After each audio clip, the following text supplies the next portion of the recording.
Bismillahirrahmanirrahim. Assalamualaikum warahmatullahi wabarakatuh.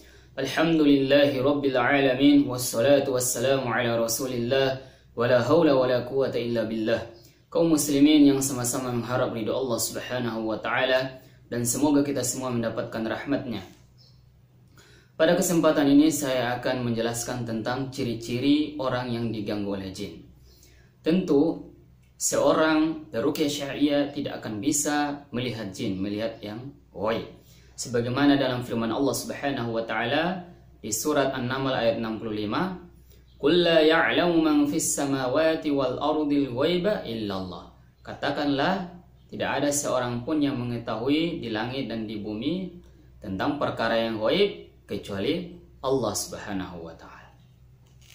Jadi, seorang peruqyah syariah paling hanya bisa melihat ciri-ciri yang terjadi pada fisiknya, yang apa yang dia rasakan pada fisiknya, atau bisa dilihat dari mimpinya, apa yang dia mimpi, atau bisa juga dilihat dari keluarganya. Mungkin ada yang pernah belajar ilmu hitam, atau bisa dilihat juga di rumahnya, karena ada rumah-rumah yang disukai oleh jin. Baik, pada kesempatan ini saya akan menjelaskan tentang ciri-ciri orang yang diganggu oleh jin dilihat dari segi fisiknya, yang dia rasakan pada fisiknya. Baik, yang pertama yaitu sering pusing tanpa sebab. Kemudian sering migrain dan sering kambuh. Kemudian leher berat dan kaku seperti ditekan. Kemudian bahu atau pundak sering terasa berat seperti memanggul beban. Terus nyeri panas pada bagian tubuh tertentu atau keseluruhan. Kemudian sakit nyeri pada ulu hati. Kemudian sesak di dada atau ulu hati pada jam-jam tertentu, terutama setelah asar sampai pertengahan malam. Kemudian gangguan di sekitar rahim dan ginjal. Kemudian menstruasi tidak normal atau istihadah. Jadi ada seorang perempuan yang menstruasinya tidak normal, nah, ini bisa ada gangguan. Kemudian sakit pada bagian tubuh tertentu dan berpindah-pindah. Kemudian sakit tetapi tidak terdeteksi secara medis. Udah ke dokter tapi sampai di dokter juga dokternya mengatakan ini nggak ada penyakit apa-apa, jadi nggak bisa dideteksi oleh medis. Nah, kemudian sakit di perut sering seperti ya, seperti penyakit ya sakit mak. Kemudian sakit di tulang punggung bagian bawah. Kemudian lumpuh sebagian atau keseluruhan tanpa sebab.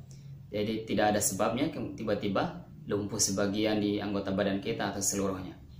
Kemudian tidak berfungsi salah satu indera pada waktu-waktu tertentu dan tanpa sebab yang pasti. Jadi ada di indera kita tidak berfungsi.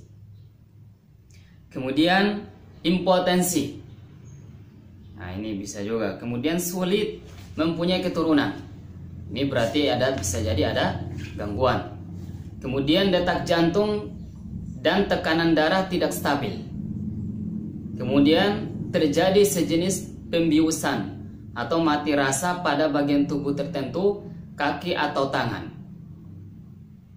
Kemudian ada bagian tubuh yang terasa seperti bergerak sendiri.